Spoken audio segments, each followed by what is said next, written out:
नमस्कार, कल 24 मा स्वागत छ। म वीरेन्द्र जैरू। कमल पोखरी चर्चामा छ यति बेला। कमल पोखरीलाई लिएर संघीय राजधानी काठमाडौँमा नागरिक समाजका अगुवा, बुद्धिजीवी र सम्पदा प्रेमीहरू सडकमा पनि उत्रिए। काठमाडौँ महानगरपालिकाले यसको ऐतिहासिक महत्त्वलाई जोगाउँदै अझ आकर्षक बनाउने बताउँदै आए पनि त्यो स्वीकार्न र पत्याउन कोही पनि तयार छैनन्।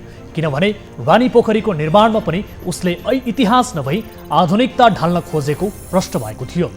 स्वयं काठमाडौँ महानगरपालिकाकी उपप्रमुख हरिप्रभा खड्कीले विद्रोह गरेर काठमाडौँवासी बीच नआएको भए रानी पोखरीले कुन रूप लिने थियो भन्न सक्ने अवस्था थिएन। अहिले कमल पोखरीलाई पनि काठमाडौँ महानगरपालिकाले व्यावसायिक रूप दिने तयारी गरिएको चर्चा व्यापक भइरहँदा आइतबार राति कमल पोखरी वरिपरिका केही संरचना भत्काइएको छ। सार्वजनिक महत्त्वसँग जोडिएको महानगरीय प्रहरी वृत्त कमल पोखरीको कार्यालय, कमल पोखरी स्पोर्ट्स क्लबको भवन र राधे राधेको सत्सङ्गको भवन भत्काइएपछि कमल पोखरी आसपासका बासिन्दामा चर्को असन्तुष्टि चुलिएको छ। अहिलेसम्म काठमाडौँवासीलाई कमल पोखरीमा गर्न खोजिएको के हो भन्ने बारेमा महानगरले विश्वस्त पार्न सकेको छैन। त्यही कारण पनि कमल पोखरी बचाऊ भन्दै नागरिक समाजदेखि सम्पदा प्रेमीहरू निरन्तर सडकमा उत्रिएका छन्। आजको संस्करणमा यो रिपोर्ट पेश गर्नेछौँ। औद्योगिक सञ्चालन ऐन 2059ले मानव बस्तीभन्दा 500 मिटर टाढा उद्योग खोल्न पाउने गरी मापदण्ड कायम गरेको छ। तर झापाको एउटा पालिकामा मानव बस्ती बीचमा नै इटा उद्योग खोल्न खोजिएपछि स्थानीयवासीहरू विरोधमा उत्रिएका छन्। इटा उद्योगहरू निश्चय नै प्रदूषणको कारक मानिँदै आएका छन्। त्यही कारण यस्ता उद्योगहरू मानव बस्तीभन्दा टाढा हुने गरी खोल्न पाउने अनुमति दिएको हो। तर एक उद्योगीले झापाको कमल गाउँपालिका वडा नम्बर 1 स्थित रतनचौनमा उद्योग खोल्न लागेपछि स्थानीयवासी वातावरण र स्वास्थ्यको अवस्थालाई लिएर चिन्ता व्यक्त गर्दै विरोधमा उत्रिएका छन्। कानुन विपरीत कसरी आँट आउँछ उद्योगीहरूलाई मानव बस्ती बीचमा उद्योग खोल्न? के पैसा भएपछि कानुन पनि किन्न पाइने हो र? यो रिपोर्ट पनि आजको संस्करणमा देखाउनेछौँ। सरकारले माध्यमिक तहसम्मको अध्ययन निशुल्क गरे पनि सामुदायिक विद्यालयहरूले मनपरी रूपमा शुल्क असुल्ने क्रम रोकिएको छैन। यसैको उदाहरण बनेको छ महोत्तरीको बर्दिवास नगरपालिका 9 पशुपतिनाथ बनरझुलामा रहेको श्री राष्ट्रिय माध्यमिक विद्यालय, जसले विभिन्न बहानामा विद्यार्थीहरूबाट चर्को रूपमा शुल्क असुल्दै आएको छ। कक्षा 10 का विद्यार्थीहरूसँग पनि सामुदायिक विद्यालयहरूमा नेपाल सरकारले निशुल्क शिक्षा प्रदान गर्ने भने पनि गैर कानुनी रूपमा महोत्तरीको बर्दिवास नगरपालिका 9 पशुपतिनाथ बनरझुला स्थित श्री राष्ट्रिय माध्यमिक विद्यालयले विद्यार्थीहरूसँग विभिन्न बहानामा शुल्क उठाउँदै आएको छ। कक्षा 10 का विद्यार्थीहरूबाट पनि एसई को परीक्षा शुल्कसँगै विद्यालय विकास शुल्कको नाममा गैर कानुनी रूपमा रकम असुलेपछि विद्यार्थी र अभिभावक आक्रोशित बनेका छन्। के नाममा लुट्न छुट छ विद्यार्थी र अभिभावकलाई सरकारी विद्यालयमा? सरकारले निशुल्क भनेर गरेको व्यवस्था यही हो त? आजको संस्करणमा यो रिपोर्ट पनि समावेश गर्नेछौँ। यस अलावा तपाईँ दर्शकहरूसँगको प्रत्यक्ष कुराकानीमा हामी जोडिनेछौँ।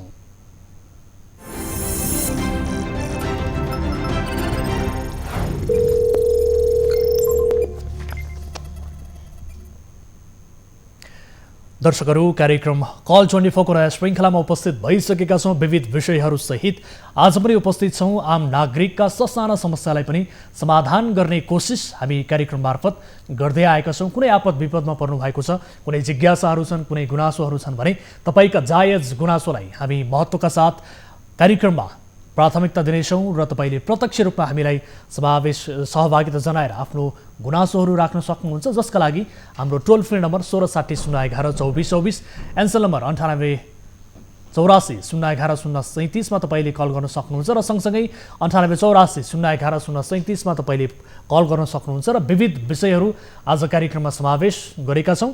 आम नागरिकलाई जागरुक गराउने र सम्बन्धित निकायलाई थप जवाबदेही बनाउने यस कार्यक्रमको उद्देश्य रहेको छ र सोही अनुरूप तपाईँका ससाना समस्यालाई पनि समाधान गर्नका लागि तपाईँले उजागर गर्नुभएका विषयहरू, गुनासो गर्नुभएका विषयहरूलाई त्यसको संवेदनशीलतालाई बुझेर हामी रिपोर्ट मार्फत प्रस्तुत गर्दछौँ र सम्बन्धित निकायसँग त्यसको जवाफ लिएर त्यसलाई समाधान गर्ने कोसिस हामी गर्दैछौँ। इन्टरनेटको पहुँचमा हुनुहुन्छ देश वा विदेश जहाँ जस्तो सुकै अवस्थामा हुनुहुन्छ भने तपाईँले हामीलाई सम्पर्क गर्न सक्नुहुन्छ र आफ्नो गुनासोहरू राख्न सक्नुहुन्छ। भाइबर, वाट्सएप र विभिन्न सोसल प्लेटफर्मबाट आफ्ना जिज्ञासाहरू तपाईँले राख्न सक्नुहुन्छ र सँगसँगै तपाईँले न्युज 24 टेलिभिजनबाट नियमित रूपमा यस कार्यक्रमलाई हेर्दै आउनु भएको छ र यति बेला हामी हाम्रो अफिसियल युट्युब च्यानल मार्फत पनि लाइभ प्रसारित भइरहेका छौँ भने सँगसँगै फेसबुक पेज मार्फत पनि लाइभ प्रसारित भइरहेका छौँ। कुनै जिज्ञासाहरू छन्, कुनै गुनासोहरू छ, आफ्ना गाउँठाउँमा भएका व्यतिथिबारे कुनै विशेष जानकारी छ भने तपाईँले हाम्रो सोसल साइटका विभिन्न प्लेटफर्ममा पनि हामीलाई जानकारी गराउन सक्नुहुन्छ र त्यहाँ मार्फत पनि हामी विशेष गरी तपाईँका जिज्ञासाहरू, जानकारीहरू, गुनासोहरू कार्यक्रममा समावेश गर्ने कोसिस गर्नेछौँ भन्दै आजको पहिलो विषयतर्फ यहाँहरूको ध्यानाकर्षण गराउन चाहन्छु। औद्योगिक सञ्चालन ऐन 2059 अनुसार मानव बस्ती, विद्यालय र वन क्षेत्रभन्दा 500 मिटर टाढा इटा उद्योग सञ्चालन गर्न पाइने प्रावधान छ। साथै उद्योग मन्त्रालयको कार्यविधि 2072 मा घना बस्तीबाट 1 किलोमिटर टाढा उद्योग सञ्चालन गर्नुपर्ने उल्लेख छ। तर झापामा मानव बस्तीको बीचमा इटा उद्योग खोल्न लागि जानकारी कल 24 लाई प्राप्त भएको छ। झापा कमल गाउँपालिकामा उद्योग खोल्ने तयारी गरिएपछि स्थानीयहरूले यसको चर्को विरोध गरेका छन्। स्थानीयको गुनासोका आधारमा झापाबाट टिभी जर्नलिस्ट तारा आचार्यले पठाएको यो रिपोर्ट हेर्नुहोस्। वातावरण प्रदूषणलाई बेवास्ता गर्दै मानव बस्तीको छेउमै इटा उद्योग खोल्ने तयारी गरेपछि झापा कमल गाउँपालिकाका स्थानीयहरू विरोधमा उत्रिएका हुन्। उद्योगी गुणराज थापाले झापाको कमल गाउँपालिका वडा नम्बर 1 स्थित रतनचोरमा उद्योग खोल्न लागेको भन्दै गाउँलेहरूले विरोध गरेका छन्। यहाँनिर उद्योगहरू सञ्चालित हुनु हुँदैन। यसको सदैव जहिलेसम्म एकमुठी साहस रहन्छ यहाँका जनताहरूको त्यो दिनसम्म सङ्घर्ष गर्ने छौँ भन्ने प्रण गर्दै यो विरोध कार्यक्रमलाई हामीले अगाडि बढेका हौँ। उहाँको त्यो उत्साह देखेर, जाँगर देखेर नि मलाई त्यति नै मलाई पनि जाँगर चढेको छ। उहाँलाई कसरी चाहिँ दबाम होइन यहाँबाट निष्कासित कसरी गरौँ, उहाँलाई हामीले जग्गा उहाँले किन्नु भएको छ, हामीले त्यसमा हामीले विरोध गरेको छ नि। इट्टा भट्टा सिमेन्ट फ्याक्ट्री नै किन उहाँले खोल्नु पर्यो? हामीलाई जनतालाई हेप्नु भएको या कुनै पनि उहाँले जबरजस्ती किसिमको क्रियाकलाप गर्नुभयो भने हामी प्रतिकारमा निक्लिन्छौँ र कुनै पनि घटना घट्यो भने तपाईँले स्वयं जिम्मा लिनुपर्छ भनेर मैले उहाँलाई प्रस्ताव पनि राखेको छु। यो तपाईँले धम्की नसम्झिनुहोस्, सल्युसन नदिनुहोस्, वास्तविक तपाईँले उहाँलाई बताएको छु। मलाई लाग्छ यहाँ कसैले पनि गद्दारी गर्छ जस्तो मलाई लाग्दैन। मैले पनि नजिकबाट निहालिरहेको छु, हेरिरहेको छु। यो यत्रो समाज बोलेको ठाउँमा, यत्रो टोल विकास बोलेको ठाउँमा, यहाँ हरेक व्यक्ति बोलेको ठाउँमा कसैले 1-2 जनाले गद्दारी गर्दैन र 1-2 जनाले गद्दारी गर्दैमा पनि यहाँका सामाजिक व्यक्तित्वहरू पछाडि हट्दैन यो कदममा जस्तो लाग्छ मलाई। हामीलाई गाउँ विकासबाट पत्र आएको थियो। कस्तो पत्र आएको थियो भने जम्मा 16 बिघाको किता नम्बर तोकेर गुणराज थापा र उनको छोराको नाम के हो लगायत उनको छोराको नाममा इटाभाटा खोल्ने शीर्षकमा पत्र आएको थियो। सो पत्र बाँसपाडी र गोजन बस्ने काजी राईले मलाई ल्याएर दिनुभयो। अनि यो के पत्र, कस्तो पत्र भन्दाखेरि इटाभाटा खोल्न गुणराज थापा छोराका नाममा इटाभाटा खोल्न भनेर त्यो पत्र आएको थियो। सो पत्र लिएर हामी गाउँपालिका वार्ड नम्बर 1 केदार कटलकोमा गयौँ। सो पत्र लिएर गाउँपालिका जाँदाखेरि यो त्यहाँको जनताले दिन्छ भने सहमति हुन्छ, नभए हुँदैन। उद्योगी थापाले सो स्थानमा निजी स्वामित्वमा रहेको 16 बिघा जग्गामा इटा उद्योग खोल्न भनी 2073 साल कार्तिकमा गाउँपालिकाबाट पत्र आएको आधारमा गाउँलेहरूले विरोध गर्दै आएका थिए। कमल गाउँपालिकामा स्थानीयहरूले उजुरी दिएपछि उपाध्यक्ष बेनीप्रसाद शिवाकोटीले गाउँलेको सहमति बिना उद्योग खोल्न नपाउने भनेर फर्काएका थिए। तर उद्योगी थापाले स्थानीयहरूलाई धम्काउँदै आएको स्थानीयहरूले आरोप लगाएका छन्। मानव बस्तीको छेउमा कुनै पनि उद्योग खोल्न वातावरण प्रदूषण र मानव स्वास्थ्यको ख्याल नगरी कमाउने उद्देश्यले उद्योग खोल्नका लागि सामान झार्न थालेपछि स्थानीयहरूले विरोध गरेका हुन्। जुनसुकै उद्योग खोल्नका लागि कसैको निवेदन परेमा वडा कार्यालयले स्थानीय बीच राखेर सर्जिबिन गर्ने र उद्योग खोल्ने विषयमा कुनै जानकारी वडामा नआएको कमल गाउँपालिकाका वडा नम्बर 1 का वडा अध्यक्ष केदार कटुवालले बताए। उनले गाउँपालिकाको स्वीकृति बिना कुनै पनि उद्योग खोल्न नपाउने बताए। मलाई त माथिबाट आएको अथोरिटी सर्जिबिनको लागि आयो भने मैले जानकारी गराउने हो पब्लिकमा। पब्लिकले सर्जिबिन गर्छन् गर्दैन भन्ने कुरो पब्लिकको कुरो, मैले गराउनै हुँदैन भन्न मिल्दैन।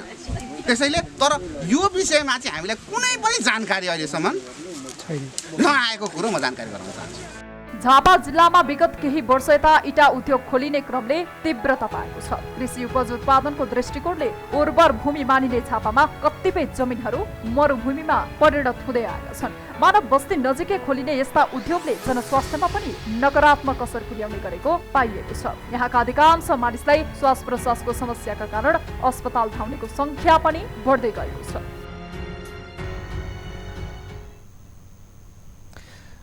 दर्शकहरू, कानुन अनुसार बस्तीको करिब 500 मिटर टाढा रहेर मात्रै उद्योगहरू सञ्चालन गर्न पाइने नियम छ, तर यो नियमलाई लत्याउँदै त्यहाँ बस्तीका बीचमा नै इटा उद्योग सञ्चालन गर्न खोजिएपछि यति बेला स्थानीयहरूले चर्को विरोध गरिरहेका छन् र विशेष गरी उद्योगीले अहिले पावर र पहुँचका आधारमा पैसाका आडमा त्यहाँ उद्योग सञ्चालन गर्न खोजेपछि यसको चर्को रूपमा विरोध भइरहेको छ र उद्योगीले बारम्बार त्यहाँ स्थानीयले विरोध गरिसके पछाडि उनीहरूलाई धम्क्याउने खालका गतिविधिहरू पनि गरिरहेको बारे हामीलाई जानकारी प्राप्त भएको छ।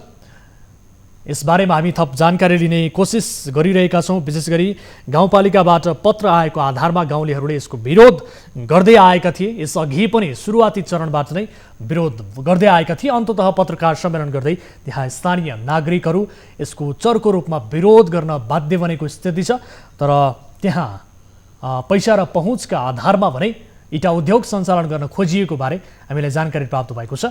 यसबारेमा हामी थप जानकारी लिन्छौँ। यति बेला हामीसँग जोडिनु भएको छ कमल गाउँपालिका वडा नम्बर 1 का वडा अध्यक्ष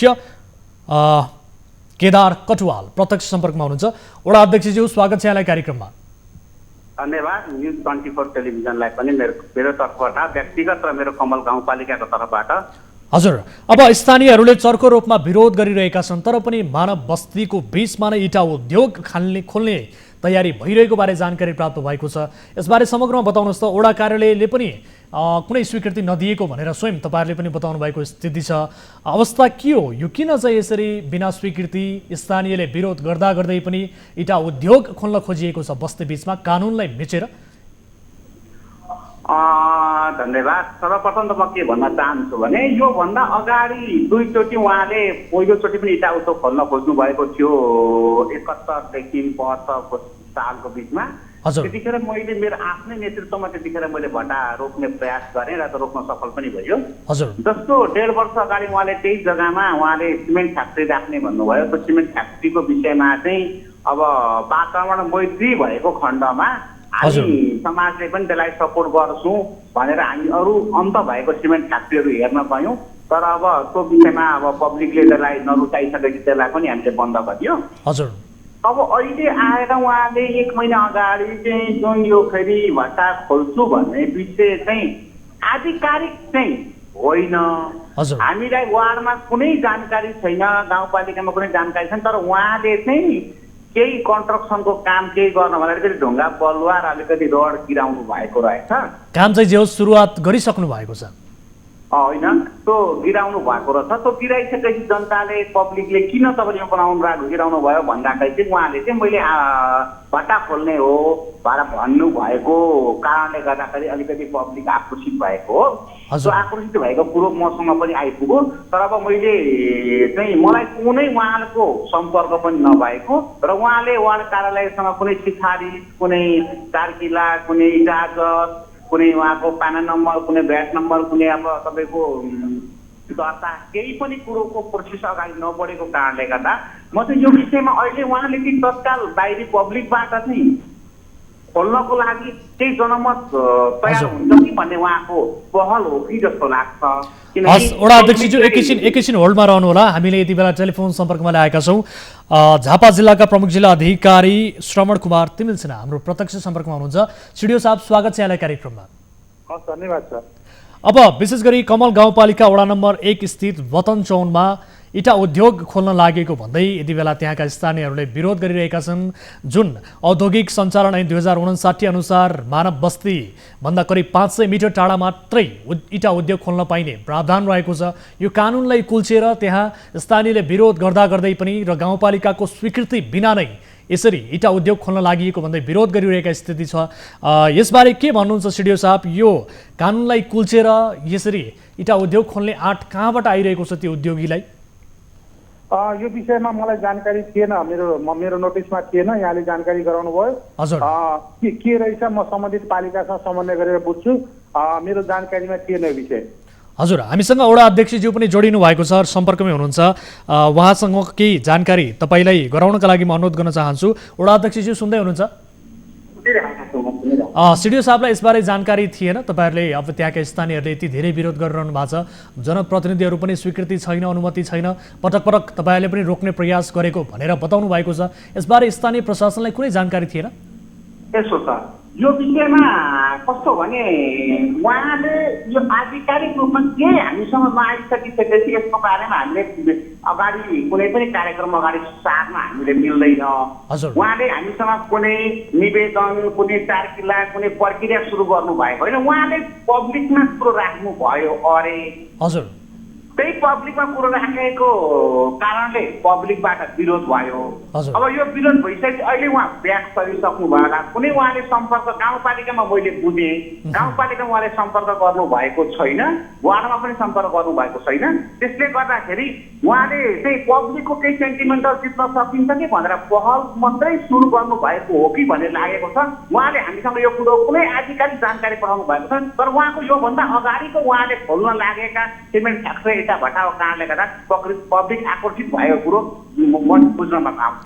अब तपाईँहरूले पनि रोक्नुभयो, जनप्रतिनिधि पनि भन्नुहुन्छ तपाईँ विशेष गरी गाउँपालिकालाई कुनै पनि जानकारी छैन, सिडिओ साहबले पनि भन्नुभयो स्थानीय प्रशासनलाई पनि कुनै यसबारे जानकारी छैन भनेर भन्नुभयो, स्थानीयहरूले पनि यसको चर्को विरोध गरिरहेका छन् भने ती उद्योगीले कसको आडमा चाहिँ यो यसरी कानुनलाई मिचेर उद्योग सञ्चालन गर्ने आँट गरिरहनु भएको छ त सर? यसबारे केही फाइन्डिङ गर्नुभएको छ तपाईँहरूले?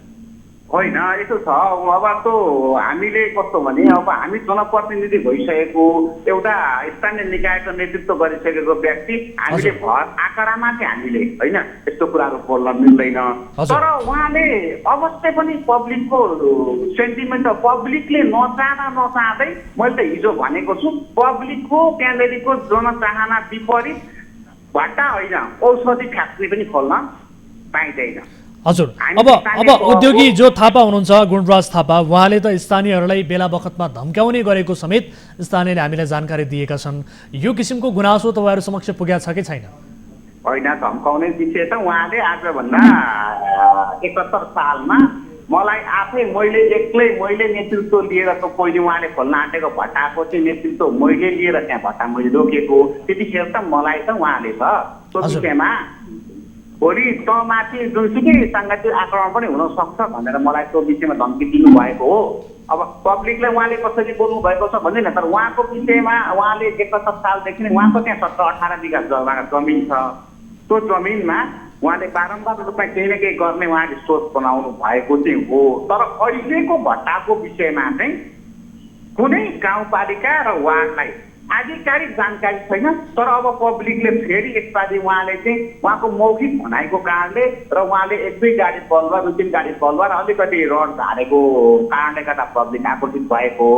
त्यसले गर्दा अब पब्लिकले नचाहँदै त्यहाँ भट्टा खोल्न उहाँले सक्नुहुन्न। उहाँले त त्यसुकै राजनीतिक पावर, राजनीतिक पहुँच र आफ्नो दहल बल देखाउन खोज्नु भयो भने पब्लिक त्यहाँ ज्यान थाप्न तयार छन्, त्यहाँ भट्टा खोल्न लिन तयार छैनन्। त्यसमा पूर्ण रूपमा डटेर म आफ्नो मेरो कार्यक्षेत्र, मेरो आफ्नै घर भएको क्षेत्र भएको कारणले गर्दा त्यहाँ भट्टा खोल्न हामी रोक्छौँ। कारण योभन्दा अगाडि नै हाम्रो 1 नम्बर वार्डमा 4वटा भट्टा खोलिसकेको छ। त्यो 4वटा भट्टाको कारणले गर्दा त्यहाँ हाम्रो भएको त्यहाँको उब्जनी र त्यो क्षेत्रको जग्गा जमिनको दर भाउ रेटले अत्यन्तै पब्लिक विकराल भएका छन्। त्यसले गर्दा त्यहाँ फेरि अर्को भट्टा खोल्न दिँदैनन्। त्यो बारेमा हामी पूर्ण रूपमा डटेर लाग्ने कुरोमा जानकारी छ। अब जो उद्योगी हुनुहुन्छ, जसले यो उद्योग स्थापना गर्न खोज्दै हुनुहुन्छ, उहाँको पृष्ठभूमि के हो? यसबारे तपाईँलाई के जानकारी छ वडा अध्यक्षज्यू? उहाँको पृष्ठभूमि उहाँले योभन्दा अगाडि एउटा हामीले 1 नम्बर वार्डले 4वटा भट्टामध्येमा एउटा भट्टा सञ्चालन गरिसक्नु भएको हो। त्यो सञ्चालन गरेर उहाँले बिक्री गरिसक्नु भएको हो र अब अहिले उहाँ दमकमा उहाँको राजनीतिक फिल्ड त त्यस्तो खुलेर राजनीतिक फिल्ड देख्दैन, उहाँ एकदम बेतारी हो। अब अहिले उहाँ अब अरू हाउसिङ को अब तपाईँको जग्गा जमिनको कारोबार उहाँ व्यवसायीको हिसाबमा सबै व्यवसायहरू उहाँ गर्नुहुन्छ, सानो उमेरदेखि व्यवसाय गरेको मान्छे। तर अब उहाँले चाहिँ त्यस्तो मलाई अब कुनै त्यस्तो भिडेर कुनै ठाउँमा यही पोस्ट चाहिँ उहाँको यो लेभलसम्म पुगेको व्यक्ति हो भन्ने चाहिँ छैन।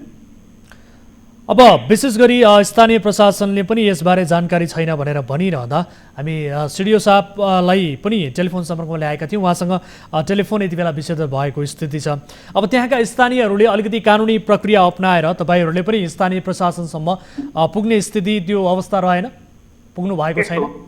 अब हामीले यदि उहाँले प्रोसेस चालेको खण्डमा हामी गाउँपालिकामा हामी सबै पब्लिकले त्यहाँको सबै आम भेलाले एउटा निवेदन पेश गरिसकेको छ, कुनै पनि हालतमा भट्टा राख्न दिनु भएन भनेर। भट्टा र सिमेन्ट फ्याक्ट्रीदेखि बाहेक अरू जुनसुकै उद्योगलाई हामी वेलकम गर्छौँ, हामी सहयोग गर्छौँ। हामी पब्लिकहरू त्यहाँको हामी पब्लिक भेला गएर उहाँलाई हामी केही सहयोग पनि गर्छौँ भनेर। वडा अध्यक्षज्यू ठिक छ, वडा अध्यक्षज्यू ठिक छ। सिडिओ साहब सुन्दै हुनुहुन्छ मलाई? सिडिओ साहब सुन्दै हुनुहुन्छ? हजुर हजुर।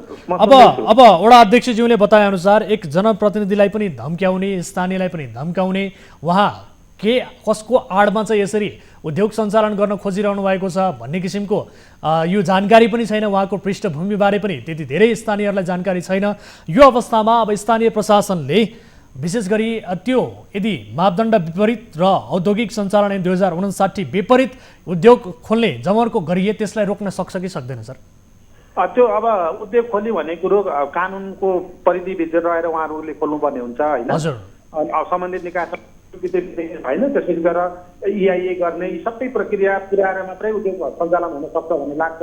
त्यसले गर्दा कानुन बमोजिम हुने कुराहरूमा प्रशासनले केही गर्ने कुरो भएन होइन। त्यो बाहेक कानुनको परिस्थितिभन्दा बाहिर गएर उहाँले आफूपछि गर्नुभएको छ नि, त्यसमा हामी हेर्छौँ र त्यो सम्बन्धित को व्यक्ति हुनुहुन्छ।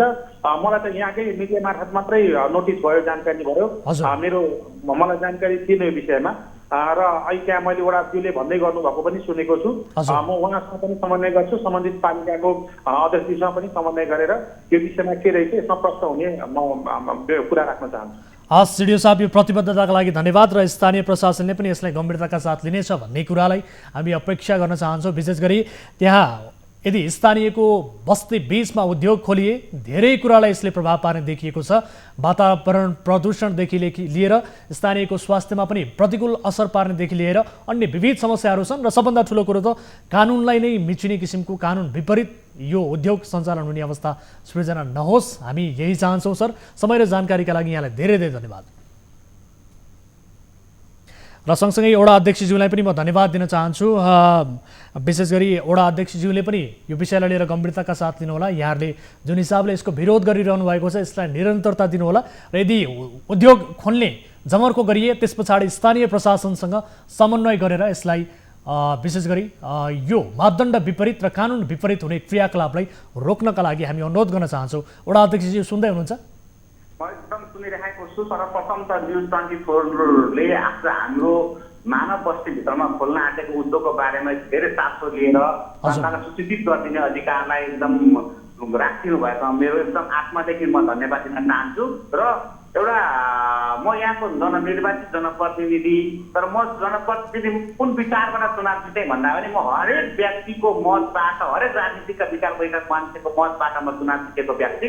त्यसैले गर्दा दोस्रोको जहाँ भट्टा खोल्ने सोच बन्दैछ त्यो भट्टा खोल्ने ठाउँबाट 700-800 मिटरभित्रमा मेरो आफ्नै बसोबास भएको घर पर्छ र म यो त्यहाँको पब्लिकको पूर्ण 100% मत पाएर निर्वाचित जनप्रतिनिधि। त्यसले कुनै पनि हालतमा त्यो ठाउँमा पब्लिकले यदि नचाहेको खण्डमा त्यहाँ भट्टा खोल्न सक्नुहुन्न। यसको लागि जुनसुकै प्रतिकार गर्न पनि म आफू नै तयार छु भन्ने कुरा जानकारी पाउँछ। अब तपाईँको प्रतिबद्धता त आयो, विशेष गरी अन्य वडाका जनप्रतिनिधिहरू, मेयर उपमेयरज्यूहरूको कहीँ कतै गाउँपालिका अध्यक्षज्यूको कतै यो अवस्थालाई लिएर विशेष गरी उहाँहरूको सहयोग त छैन त्यो उद्योगीलाई?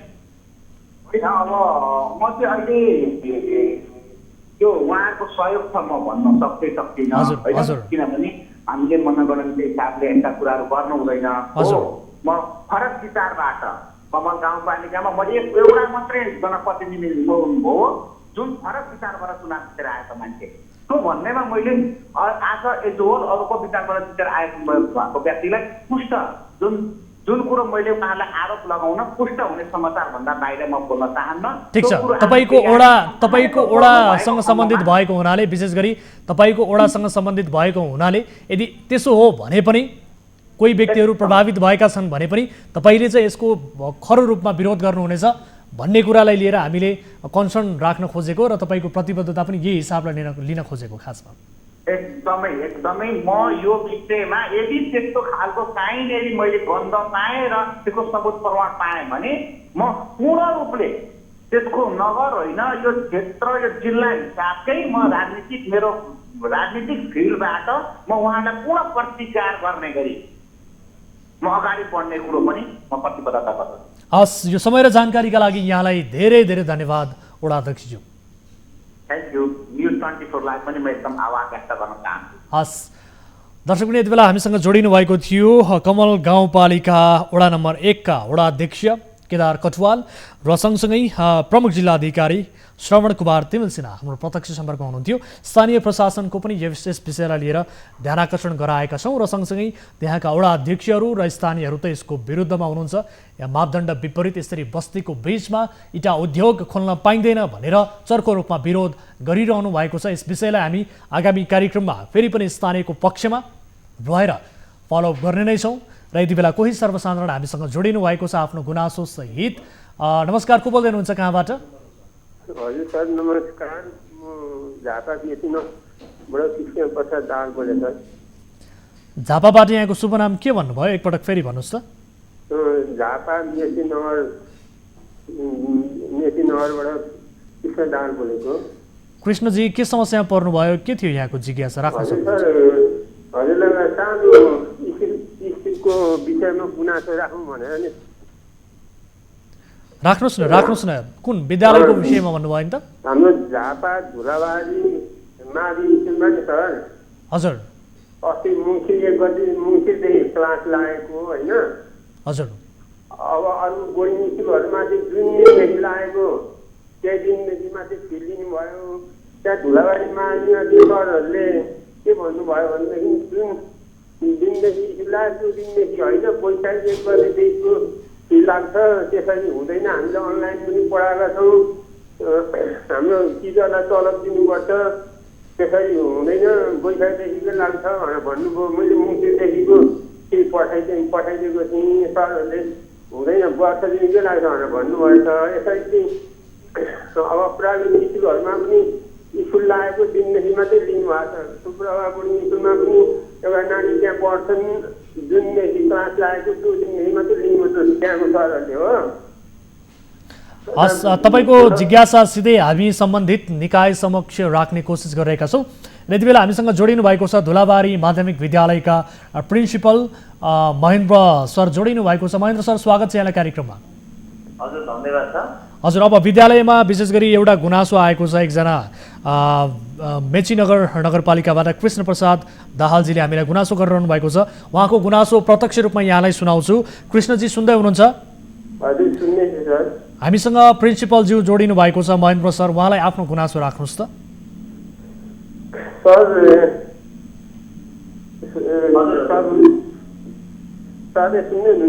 हजुर, सुन्दै हुनुहुन्छ, उहाँले सुन्दै हुनुहुन्छ।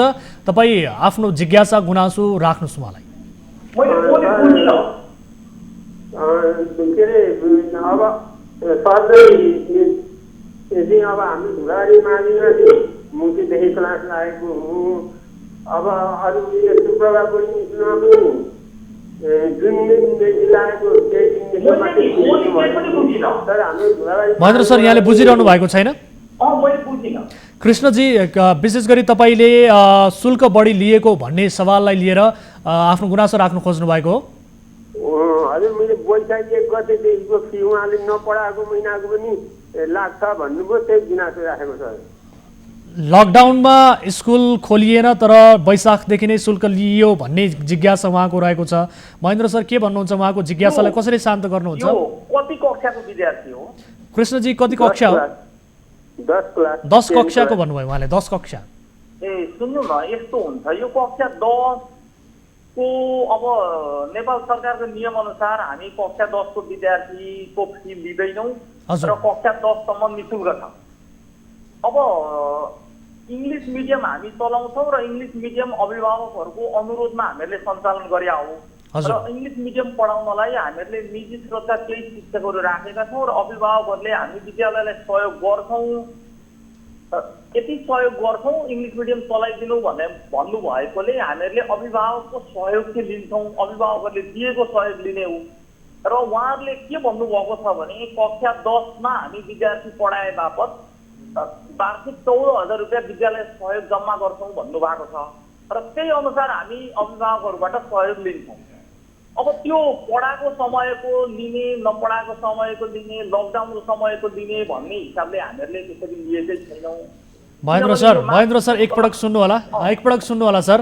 एउटा राम्रो गुणस्तरीय शिक्षा आफ्नो छोराछोरीले आफ्ना नानी बाबुले पाउन् भन्ने हरेक अभिभावकको चाहना हुन्छ र त्यति हुँदाहुँदै तपाईहरूले लकडाउनको समयमा पनि अभिभावकको ढाड सेक्ने काम त गर्नु भएन नि सर। आर्थिक रूपमा थलिएका छन् अभिभावकहरू पनि।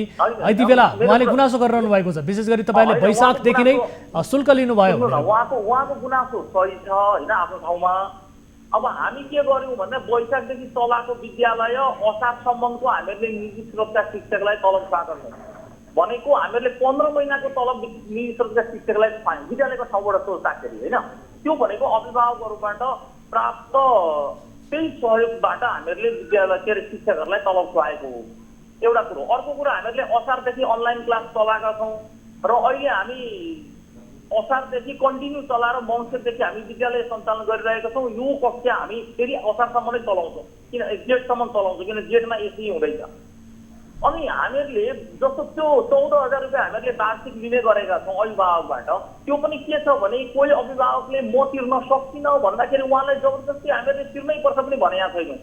व्यवस्थापन समिति के अरे तपाईँ जति सक्नुहुन्छ तिर्दिनु, किन यो त अभिभावकबाट लिएको सहयोग हुन्छ। सहयोग 14,000 हुन्छ भन्ने छैन, 10,000 पनि दिन सक्नुहुन्छ, कसैले 5,000 पनि दिन सक्नुहुन्छ, कसैले दिनै नदिएर मैले दिन सकिनँ पनि भन्नुभएको छ। त्यस्ता विद्यार्थीहरूलाई पनि हामीले सर त्यस्तो पनि हुन्छ र एउटा सामुदायिक विद्यालयमा यसरी यस्तो पनि हुन्छ र सर कसैले दिन चाह्यो भने देओस् 5,000 10,000 एउटा सिस्टम हुन्छ होला नि सर। एउटा सिस्टममा तपाईँहरूले यो चन्दा उठाएको होइन नि सर, विद्यालयले चन्दा उठाएको हो र शुल्क त भयो। यदि लिने नै हो भने त समान रूपमा शुल्क लिनु पर्यो सर। यो चन्दा उठाए जस्तो कसैले 5,000 दिए पनि हुन्छ, कसैले नदिए पनि हुन्छ, कसैले 10,000 दिए पनि हुन्छ। यो कस्तो सिस्टम हो सर? यो सिस्टम भयो, यो चित्त बुझ्दो सिस्टम भयो सर, बताउनुहोस् न। सुन्नु न, विद्यालय सहयोग भन्ने कुरो होइन अभिभावकले इच्छाले दिने हो, विद्यालयले कर गरेर लिन सक्ने कुरो त हुँदैन सर। तपाईँहरूले कर गरेको स्थिति पनि छ, त्यही भएर यहाँ अभिभावकहरूले कम्प्लेन गरिरहनु भएको छ। उहाँहरू बुझाउन सक्नुहुन्न, उहाँहरू तिर्न सक्नुहुन्न भने सरकारले नै यति बेला व्यवस्था गरेको स्थिति छ। शिक्षा ऐनले भनेको छ बाध्यताले अभिभावकले तपाईँको विद्यालयमा पढाइरहनु भएको स्थिति छ भने यो गुनासोले त विनम्रपूर्वक के अनुरोध गर्छु भने उहाँले यो समस्या विद्यालयमा आएर राखिदिनु होइन। हामी उहाँसँग बसेर कुरा गर्छौँ, उहाँले सहयोग दिन सक्नुहुन्छ भने लिन्छौँ, दिन सक्नुहुन्न आर्थिक रूपमा भने सहयोग लिँदैनौँ न। किनभने यो भनेको अभिभावकले स्वेच्छाले दिने सहयोग हो। कर भनेको त यो त कर त होइन नि त सर। तपाईँहरूले यो विद्यालयलाई यो चन्दा सङ्कलन गर्ने स्थलको रूपमा यसरी परिभाषित नगरिदिनुहोस् न सर। यो त गलत भयो सर, किनभने दिन चाहनेले दिन्छन् अथवा नदिन चाहनेले नदिन्छन्। यो यस्तो पनि हुन्छ सर, कसैले 5,000 कसैले 10,000। अभिभावकले त बाध्यताले पढाइरहेका छन् विद्यालयमा। यो राम्रो मेसेज गएन सर। यो विद्यालयले राम्रो सन्देश दिन खोजेकै होइन। मेरो कुरा सुनिदिनु न, अभिभावकहरूले अभिभावक भेलामा निर्णय गरेर हामी यति पैसा दिन्छौँ भन्नुभएको छ, त्यसै अनुसार हामीहरूले अङ्ग्रेजी माध्यम चलाएको। अब उहाँहरूमध्ये कोही अभिभावकहरू हामी दिन सक्दैनौँ भन्नुहुन्छ भने विद्यालयले कर गरेर उहाँहरूबाट पैसा लिने कुरा हुँदैन, किन यो भनेको सहयोग हो। एकछिन होल्डमा रहनु होला। कृष्णजी सुन्दै हुनुहुन्छ? हजुर म सुन्दैछु सर। मेरो पनि 2 मिनट कुरा सुनिदिनु न सर। म चाहिँ यो टुरिज्म ट्राभलमा काम गर्थेँ सर। हाम्रो ट्राभल बन्द भएको 10 गतेदेखि हाम्रो ट्राभल बन्द भयो हो सर। हजुर बन्द भयो 24देखि यता म बेरोजगारी भएर घरमा त्यतिकै छन्किएको छु। हाम्रो ट्राभल अझै सेप्टेम्बर 1 तारिक भन्दा यता खुल्ने सम्भावना छैन। सेप्टेम्बरको 1 तारिकदेखि उता चाहिँ हाम्रो ट्राभल खुल्छ कि देशको स्थिति राम्रो भयो भने त्योभन्दा यता घरमा बसेर सुक्को कमाइ छैन सर। 3 नानीहरूलाई चाहिँ अब एउटा नानी सुप्रभा बोर्डिङमा पढ्छ, एउटा कलेज पढ्छ, एउटा धुलाबारी माई पढ्छ। अब कसरी पढाइ होला घर बसेर भन्ने कुरो अभिभावकलाई थाहा हुन्छ। मैले अरू बेला गुनासो राखेको थिएन सर।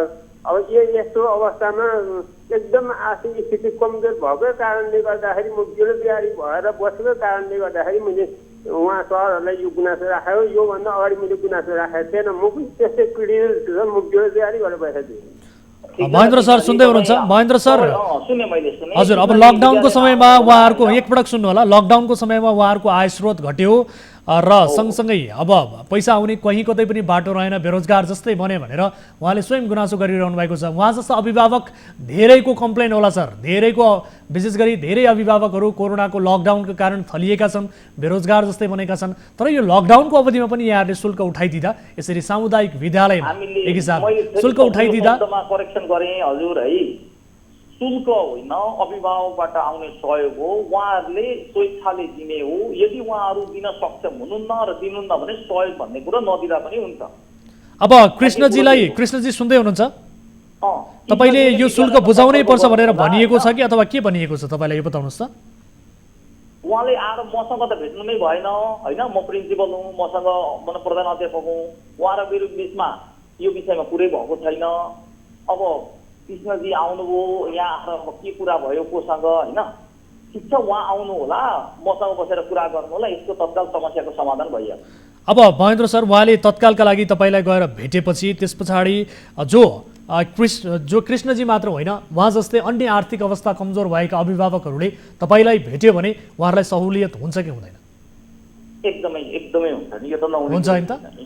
हजुर हस्, समय र जानकारीका लागि धन्यवाद तपाईँलाई। र सँगसँगै मलाई सम्पर्क गरेर अभिभावकहरूको गुनासो सुनाइदिनु भयो, हजुरलाई पनि म धेरै धेरै धन्यवाद दिन चाहन्छु। हस्, धन्यवाद। र कृष्णजी सुन्दै हुनुहुन्छ?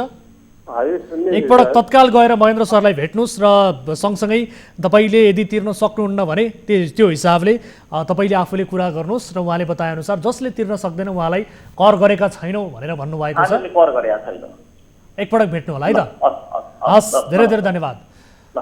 दर्शकहरू, यसरी अभिभावकहरूको कम्प्लेन, विशेष गरी सामुदायिक विद्यालयमा पनि चर्को रूपमा शुल्क तिर्नुपर्ने बाध्यता र त्यसमाथि कोरोना महामारीका कारण निम्तिएको लकडाउनको समयमा जति बेला ती अभिभावकहरू बेरोजगार बने, उनीहरूको आय स्रोत घट्यो, त्यो अवस्थामा पनि आफ्ना नानी बाबुहरूको विद्यालय पढाएको शुल्क तिर्नुपर्ने स्थिति सृजना भइसके पछाडि अहिले अभिभावकहरूले हामीलाई गुनासो गरे र त्यो गुनासोलाई हामीले सम्बोधन गर्ने प्रयास गऱ्यौँ र सम्बन्धित विद्यालयका प्रिन्सिपलको ध्यानाकर्षण गराउने कोसिस हामीले गरेका छौँ र उहाँबाट जसले तिर्न सक्दैन, जो अभिभावकको वास्तवमै आर्थिक अवस्था कमजोर छ, उहाँहरूलाई हामीले कर गरेका छैनौँ भनेर भन्नुभएको छ र उहाँहरूलाई पक्कै पनि विद्यालयले कुनै न कुनै हिसाबले सहुलियत प्रदान गर्नेछ भन्ने किसिमको प्रतिबद्धता उहाँले जनाउनु भएको छ।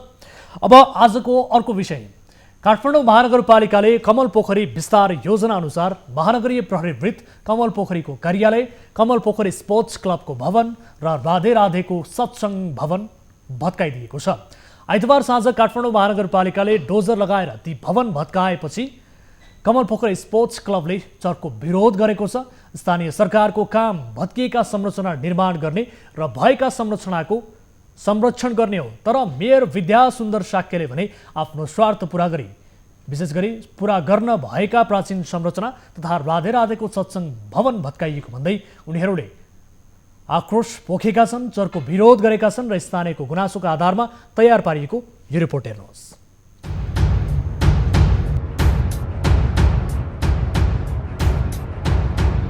काठमाडौँ महानगरपालिकाले महानगरीय प्रहरी वृत्त कमल पोखरीको कार्यालय, कमल पोखरी स्पोर्ट्स क्लबको भवन र राधे राधेको सत्सङ्ग भत्काएको भन्दै स्थानीयहरूले आपत्ति जनाएका छन्। मेयर विद्यासुन्दर शाक्यले आफ्नो स्वार्थ पूरा गर्न काठमाडौँमा रहेका धार्मिक सम्पदाहरूलाई निशाना बनाइरहेको उनीहरूले आरोप लगाएका छन्।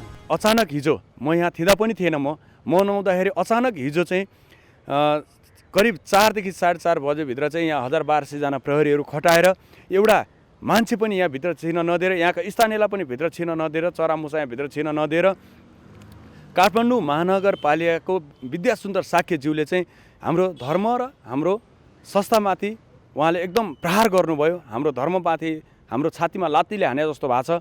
हामी हिन्दू धर्म मान्ने हो, उहाँ जेसुकै धर्म मान्नु होला, तर हाम्रो मन्दिरमा त लात्ताले हान्न पाइएन नि।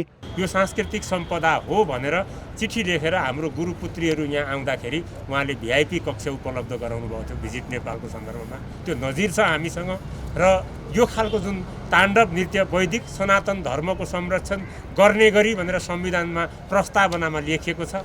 त हामी वैदिक सनातन धर्मको 5औं मूल जगतगुरुको सिंहासनलाई तोड्ने काम भयो। संविधानको प्रस्तावना र भावना विपरीत काम भएकोले गर्दा संविधान च्यात्ने नेपालको जनताले लडेर ल्याएको संविधान सभाबाट पारित भएको संविधानलाई च्यात्ने एउटा पहिलो हरकत यहाँ गरिएको छ सरकारबाट।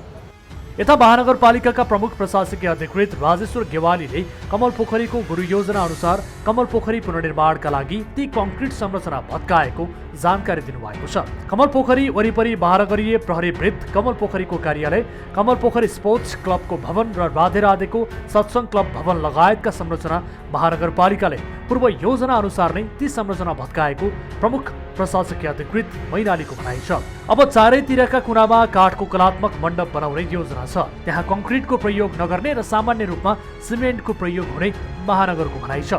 गेवालीले अहिले चर्चा गरे जस्तो पोखरीमा कङ्क्रिट संरचना प्रयोग गर्ने कुनै योजना नरहेको पनि दावी गरेका छन्। कङ्क्रिट संरचना भत्काउँदा सम्पदा प्रेमी सुसन वैद्य लगायत पनि कमल पोखरी पुगेका थिए। उनीहरूले ती संरचना बिना जानकारी भत्काएको भन्दै अवरोध गर्न खोज्दा केही बेर प्रहरीसँग ठेलमठेल समेत भएको थियो।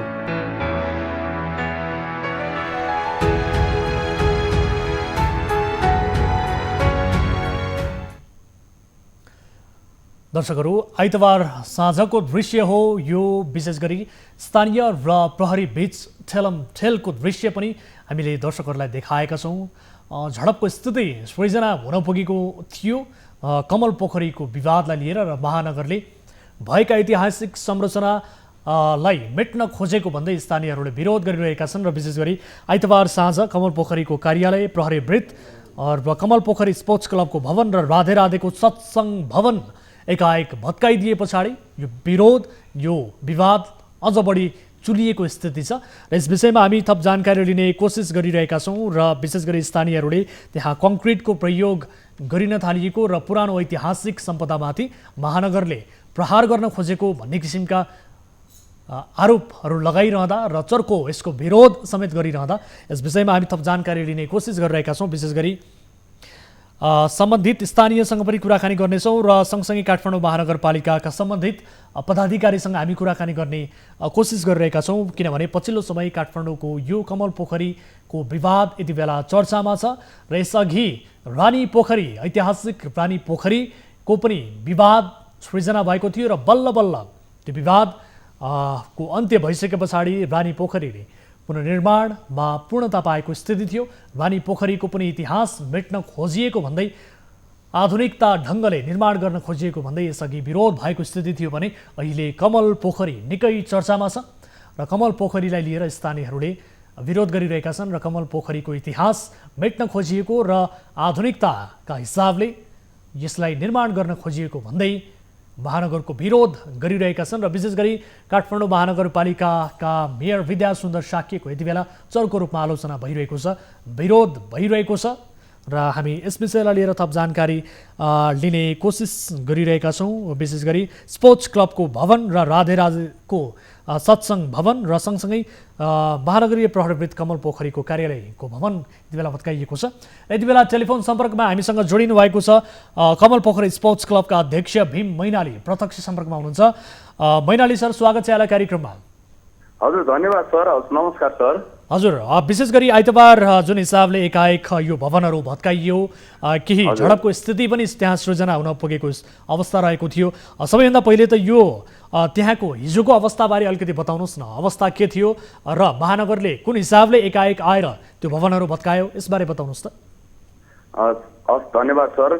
हाम्रो चाहिँ महानगरले कुन हिसाब र कसरी आयो भन्ने कुरा चाहिँ हामीलाई केही पनि थाहा भएन। म चाहिँ भ्याली बाहिर थिएँ, म यहाँ थिएन र म हिजो बाटोमा आउने क्रममा चाहिँ 1200 जना पुलिसहरू चाहिँ सेक्युरिटी गार्ड कमल पोखरी वरिपरि खटाएर एउटा चरो मुसो पनि भित्र छिर्न नदिकन उहाँहरूले चाहिँ 2टा डोजर ल्याएर हाम्रो कमल पोखरीमाथि प्रहार गर्नुभयो। यो चाहिँ हाम्रो काठमाडौँ महानगरपालिकाको महानायक, भ्रष्टाचारका महानायक विद्या सुन्दर साक्यज्यूले चाहिँ एकदम हाम्रो चाहिँ यो धर्ममाथि हाम्रो संस्कारमाथि प्रहार गर्नुभएको छ। हामी हिन्दू धर्म मान्नेहरूको चाहिँ छातीमा लात्ताले हान्नुभयो। हाम्रो धर्म हाम्रो माथि मन्दिर थियो, राधा कृष्ण माधव प्रचार समितिको हाम्रो मन्दिर थियो, श्रीकृष्णको मन्दिर थियो। मन्दिरमाथि बुट लगाएर गएर हेर्नुहोस्, ड्याम बुटले हानेर भत्काइयो, त्यो डोजर हानेर भत्काइयो। यति दुःख पीडा हामीलाई भएको छ नि। यिनीहरू जनताले चुनेर पठाएको त यिनीहरूलाई हाम्रो जनताको सुविधाको लागि होइन रहेछ, देश विकासको लागि होइन रहेछ, यिनीहरूलाई लुट्नको लागि पठाइरहेछ भनेर आज हामीलाई देखाइयो। हाम्रो मौलिक धर्ममाथि यिनीहरूले प्रहार गरे। यिनीहरूसँग कुनै माया र केही ऊ रहन्छ। हेर्नुहोस्, यिनीहरू यति निधान, यति लुटेरा रहेछन्। यिनीहरूलाई हामीले यो केही भन्न सक्ने नै ऊ भएन। यिनीहरू वास्तवमा भन्ने हो भने यो कृषिको विकासको उसमा नाममा छ, यो जमिन महानगरपालिकाको नाममा पनि छैन, सरकार नाममा पनि छैन, यो कृषिको मन्त्रालयको नाममा भएको जमिनमा हामी 2035 सालदेखि चाहिँ हामी कमलपोखरी स्पोर्ट्स क्लबबाट यसको संरक्षण गरेर बसेका थियौँ। हिजो रातारात अचानक डोजर ल्याएर 4 बजेपछि साँझमा डोजर ल्याएर रातारात भत्काएर कुनै सामान झिक्न नदिएर हामी माथि एकदम प्रहार गरेका छ। हिजो भर्खरै अस्ति भर्खरै प्रधानमन्त्रीज्यू चाहिँ उहाँ पशुपतिनाथ गएर दर्शन गर्ने, हामी हिन्दू धर्म हो, हिन्दूवादी हो भनेर देखाउने, अनि हाम्रै मन्दिरमा आएर लात्ताले बुट बजार्दाखेरि प्रधानमन्त्रीज्यू कहाँ निधार बस्नु भएको छ, उहाँकै आदेशमा भत्काएको भन्ने हामीले सुन्न आएको छ। हजुर, अब विशेष गरी मैनालीजी एकपटक सुन्नु होला। विशेष गरी महानगरले के बताइरहेको छ भने कमल पोखरीको गुरु योजना अनुसार नै कमल पोखरी पुनर्निर्माणका लागि ती कङ्क्रिट संरचनाहरू भत्काएको भनेर बताएको छ। यसमा आपत्ति कहाँनिर हो? स्थानीयहरूले विरोध गर्नुपर्ने कारण चाहिँ के हो? हामीले विरोध गरेको छैनौँ, विकास विरोधी हामी होइनौँ। हामीले के भनेका थियौँ भने हामीले गुरु योजना बनाउँदैखेरि पनि यो गुरु योजना बनाएको यो 1.5 वर्ष अगाडिको 2 वर्ष अगाडिको कुरा हो। 2 वर्ष अगाडि बनेको गुरु योजना, यो गुरु योजना बन्दाखेरि पनि हामीले के भनेका छौँ भने हाम्रो कमल पोखरी स्पोर्ट्स क्लब आजसम्म हामीले नै संरक्षण गरेर राखेका छौँ। यहाँको दुनियाँ यति दुःख गरेर कमल पोखरी अरू यताउता मान्छे भए भएदेखि यो कमल पोखरी हडपेर खाइसक्थे, जसरी बालुवाटार खानेले कमल पोखरी खाँदैन हजुर भने आज हामीले कमल पोखरी त हामी स्थानीयले यहाँको क्लबले र यहाँको स्थानीयले जोगाएर राखेका कमल पोखरी हो नि त। त्यो बेला पनि हामीले आवाज उठाएको छौँ, हाम्रो कमल पोखरी स्पोर्ट्स क्लब रहनुपर्छ, हाम्रो राधा माधव प्रचार समिति, हाम्रो मन्दिर यहाँ रहनै पर्छ, मन्दिर भत्किनु मिल्दैन, गजुर छ, हाम्रो माथि छानामा नि गजुर छ, हाम्रो भव्य मन्दिर हो यो भनेर भन्दाखेरि उहाँहरूले के भन्नुभयो त्यतिखेर हुन्छ हामी पनि धर्ममाथि त कहाँ त्यस्तो छौँ र निर्दय छौँ र हामी बनाउने हो भनेर भन्नुभयो। र अस्ति कुनै पनि कङ्क्रिटको काम गर्ने नभनेर हजुरले त्यहाँ हजुरको क्यामेरामा हजुरले देख्नुभयो होला, पोखरीभरि कङ्क्रिटको काम गरिरहेको छ विन्ध्याचल साकेले। त्यो के मान्छे पनि च्यान बनाएको कमल पोखरीभित्र हाम्रो चाहिँ भवन भत्काउने, यो धार्मिक संस्थाको चाहिँ भत्काउने हाम्रो, अनि मन्दिर भत्काएर के च्यान बनाउने ठाउँ हो यो कमल पोखरी? हजुर, अब मैनालीजी विशेष गरी अब हजुर आवाज उठाइदिनु पर्छ, हजुरले हामीलाई न्याय दिलाइदिनु पर्छ। किन भन्दा हाम्रो मन्दिरमाथि यति हामीलाई चाहिँ दुःख पीडा भएको छ। हाम्रो हिजो त्यहाँ अहिले मैले एउटा भिडियो हेर्दै गर्दा त्यहाँको प्रहरीले बहुमूल्य सामान नभएको भनेर एकजना मान्छे स्थानीय मान्छे र त्यहाँ राधा माधव प्रचार समिति एकजना मान्छे नलैकन डोजर लगाएर भित्र छिर नदिएर भत्काउने, अनि सामान जति पोको पार्ने, अनि त्यसपछि सामान छैन भन्ने। हाम्रो 108 तोलाको सुनको कलश छ, श्रीकृष्ण भगवान र गुरुजीलाई राखेको कलश छ, गुरुजीको श्री जगतगुरु कृपालजी महाराजको गलामा लगाएको 10 तोलाको सुनको हार छ र हिराबाट जडित शिवलिङ्गको मन्दिर छ, त्यो कुनै पनि छैन। अनि हाम्रो एउटा सिंहासन छ, अस्ति भर्खर 5 लाख रुपियाँ खर्च गरेर बनाएको सिंहासन छ, सिंहासनलाई लात्ताले हानेर यिनीहरूले भत्काए। यसलाई के भन्नुहुन्छ हजुरहरूले? ल भन्नुहोस् त। अब विशेष गरी हजुर मैनालीजी ठिक छ, मैनालीजी ठिक छ। अब विशेष गरी अब विगत लामो समयदेखि यो विवाद रहँदै आएको छ। कमल पोखरीको पुनर्निर्माणमा कहीँ कतै इतिहास मेटिने हो कि यो किसिमको महानगरले जमर्को गरिरहेको छ कि भन्ने किसिमको तपाईँहरूको पनि आशंका रहेको स्थिति छ। तर महानगरले के भनिरहेको छ भने अब चारैतिरका कुनामा काठको कलात्मक मण्डप बनाउने योजना छ, त्यहाँ कङ्क्रिटको प्रयोग गर्दैनौँ, सामान्य रूपमा सिमेन्टको प्रयोग हुन्छ र सँगसँगै अहिले चर्चा गरे जस्तो पोखरीमा कङ्क्रिट संरचना प्रयोग गर्ने कुनै पनि योजना छैन, यो जस्ट एउटा चर्चा मात्रै हो भन्ने किसिमको दाबी गरिरहेको छ। होइन, यो त विद्यासुन्दर साक्यको आँखा फुट्या छ, त्यो आफैले आएर हेरे भइहाल्छ नि पोखरीमा हजुर। त्यहाँ कङ्क्रिटको यत्रो भवन, यत्रो बिल्डिङ, पोखरीभित्र एउटा माटो र ढुङ्गाको र सिमेन्टको गाह्रो उठाएर मान्छे पनि च्यान जस्तो बनाइरहेको छ, त्यस्तो आँखा फुट्या छ र उसले आएर हेर्नु पर्यो नि हजुर त्यहाँ आएर। हजुर, अब हिजो जुन हिसाबले डोजर चलाइयो एकाएक होइन भने यो के हो भनेर हजुरहरूले देखाइदिनु पर्यो विद्यासुन्दर साक्यलाई, यदि कङ्क्रिट केही पनि नबनाउने यो के हो भन्नु पर्यो। हामी टेलिफोन सम्पर्क गर्ने कोसिस गरिरहेका छौँ तर उहाँले हाम्रो टेलिफोन उठाइरहनु भएको छैन। यसअघि पनि हामीले यसअघिको कार्यक्रममा पनि कमल पोखरीको यो विषयलाई लिएर विषय उठान गरेका थियौँ र त्यससँग सम्बन्धित रहेर उपमेयरज्यू जो हरिप्रभा खड्कीजी हुनुहुन्छ उहाँलाई टेलिफोन सम्पर्क गर्ने उहाँले पनि फोन उठाउनु भएन र सँगसँगै विद्यासुन्दर साक्यजी पनि लामो समयदेखि हाम्रो सम्पर्कमा आउनु भएको छैन। अब यो अवस्थामा विशेष गरी हिजो जुन हिसाबले एकाएक उहाँहरू हजुरहरूको सम्पर्कमा आउँदै आउनुहुन्न, किन भन्दा उहाँहरू चाहिँ यो भ्रष्टाचार गर्ने नै एउटा मेन एजेन्डामा हुनुहुन्छ। उहाँहरू देश लुट्ने नै एजेन्डा हुनुहुन्छ। अर्को ताल भइएला नभइएला अहिले मौका सत्तामा भयो भने अहिले लुट्नुपर्छ भन्ने योजना हुनुहुन्छ। हजुरहरूलाई फोन गरेर भन्ने बित्तिकै त हजुरहरूले सबै कुरा जनतामा देखाइदिनुहुन्छ। हजुरको फोन कहाँ उठाउनुहुन्छ र उहाँहरूले? हजुर, अब हिजोको दिनमा यहाँलाई पूर्व सूचना दिइएको थियो कि थिएन? हिँड्ने त्यस्तो खालको त व्यक्ति पर्नु भएन नि उहाँहरू त। हजुर मैनालीजी, हिजोको जुन एकाएक महानगरले आएर डोजर चलायो त्यसको पूर्व सूचना थियो कि थिएन तपाईँहरूलाई? पूर्व सूचना चाहिँ आजको दिनसम्म छैन। जुन दिन पूर्व योजना पर्ने 2 वर्ष अगाडि त्यो दिन भने थियो कमलपुरी स्पोर्ट्स क्लब पनि भत्काउनु पर्छ, यहाँ राख्दाखेरि राम्रो थिएन। तर यो भत्काउने भए हामीलाई कुनै छेउमा चाहिँ दिनुपर्छ, हामी बाहिर बस्दैनौँ, तर हामीलाई छेउमा ठाउँ दिनुपर्छ। हाम्रो राधा माता प्रचार समिति र हामी चाहिँ बस्नुपर्छ, हाम्रो मन्दिर रहनुपर्छ। किन भन्दा यो मन्दिरले धेरै पोजिटिभ भाइब्रेसन दिन्छ र भजन कीर्तन सत्सङ्ग गर्नुपर्छ, बिहान बेलुका पूजापाठ गर्नुपर्छ भनेर हामीले भनेका थियौँ हजुर। त्यहाँदेखिको आजको दिनसम्म भत्काउने सूचना पनि आएको छैन, कुरा पनि भएको छैन हजुर अहिलेसम्म। भनेपछि स्थानीयसँग तपाईँहरूसँग समन्वय नगरिकन महानगरले एकाएक किन यो भत्कायो होला, किन यस्तो गर्यो होला त? उहाँहरूसँग बल छ, सत्ता र शक्ति छ। उहाँहरूको अब कोसँग रिसिभी पर्सनल रिसिभी छ अरे भन्ने सुन्यो, कोसँग रिसिभी हो त्यो हामीलाई थाहा भएन। पर्सनल इगो देखाएको भनेर हिजो प्रधानमन्त्रीज्यूको क्वार्टरमा चाहिँ गएर उहाँले चाहिँ मिटिङ बसेर प्रधानमन्त्रीको ठाडो आदेशमा चाहिँ कमलपुरी स्पोर्ट्स क्लब भत्काएको भन्ने कुराहरू चाहिँ हामीले आज बुझ्न आएको छौँ हजुर। अनि त्यही भएर भोलि चाहिँ हामीले चाहिँ ठुलो कमल पोखरीबाट एउटा र्याली लिएर हामी महानगरपालिका जाने कोसिस पनि गर्दैछौँ हजुर। यसमा पनि हजुरको साथ र सहयोगको एकदम आवश्यक छ। हजुरले यो कुराहरू पनि यही मार्फत चाहिँ म विद्यासुन्दर साक्यज्यूलाई यही न्युज 24 मार्फत म भन्न चाहन्छु हजुर। अब उहाँलाई मैले अघि पनि जानकारी गराएँ र यति बेला तपाईँ र मेरो कुराकानी हुँदै पनि यति बेला मेयर जो विद्यासुन्दर साक्यजी हुनुहुन्छ उहाँलाई टेलिफोन सम्पर्क गर्ने कोसिस गरिरहेका छौँ, तर उहाँले फोन उठाइरहनु भएको छैन। र सँगसँगै उपमेयरज्यूलाई पनि हामी टेलिफोन सम्पर्क गर्ने कोसिस गरिरहेका छौँ, उहाँले पनि उठाउनु भएन। जो ईश्वरमान डङ्गोल हुनुहुन्छ प्रवक्ताज्यू काठमाडौँ महानगरपालिकाका, उहाँले पनि हाम्रो फोन उठाउनु भएको स्थिति छैन। काठमाडौँ महानगरपालिकाका एकजना पदाधिकारीले पनि हाम्रो फोन उठाउनु भएको छैन। अब तपाईँहरूको योजना के छ, तपाईँहरूको रणनीति के छ, विशेष गरी तपाईँहरूको स्ट्रङली तपाईँहरूको माग चाहिँ के हो यो बताउनुहोस् न। अब हाम्रो स्ट्रङली माग भनेको हाम्रो मन्दिर हुनुपर्छ हजुर। हामी कुनै त्यस्तो व्यापार गर्ने स्थल होइन। व्यापार गर्ने भए हिजो अस्ति स्थानीय सरकार नआउँदै हामीलाई कति प्रपोजल आए, तर हामीले कसैले पनि व्यापारी स्थल बनाउनु दिएनौँ। यो धार्मिक स्थल हो भनेर हामीले व्यापारी स्थल बनाउँदैन। हामीलाई व्यापारी स्थल चाहिए पनि होइन, हामीलाई हाम्रो क्लब र हाम्रो मन्दिर चाहियो। हाम्रो कृपालुजी महाराजको मन्दिर छ, यहाँ मन्दिर जताततै एक्सिट हुनु पर्यो। हाम्रो हराएका सामानहरू विद्यासुन्दर साक्यले सरकारबाट दिलाउने कि आफ्नो घर बेचेर तिर्नु पर्यो विद्यासुन्दर साक्यले। हाम्रो माग यही नै छ। हामी यो भोलि हाम्रो र्याली छ, हामी विद्यासुन्दर साक्य महानगरपालिका घेर्न जाने कोसिस गर्छौँ हामी भोलि। हुन त यिनीहरूकै हातमा सत्ता र शक्ति छ, यिनीहरूले हामीलाई कहाँ जान दिन्छ र हजुर। हजुर, अब विशेष गरी मैले अघि पनि जानकारी गराएँ, अब सम्बन्धित निकायका व्यक्तिहरू यसबारे जवाब दिन चाहँदैनन्, हाम्रो फोन पनि उठाइरहेका छैनन्। तर पनि हामी तपाईँहरूको पक्षमा छौँ, स्थानीयहरूको पक्षमा छौँ। इतिहास मेटिनु हुँदैन। जुन आधुनिकताका नाममा इतिहासलाई मेट्ने किसिमको जुन जमर्को भइरहेको छ महानगरपालिकाबाट, यसको सर्वत्र विरोध पनि भइरहेको स्थिति छ। तपाईँहरूले पनि विरोध गरिरहनु भएको छ।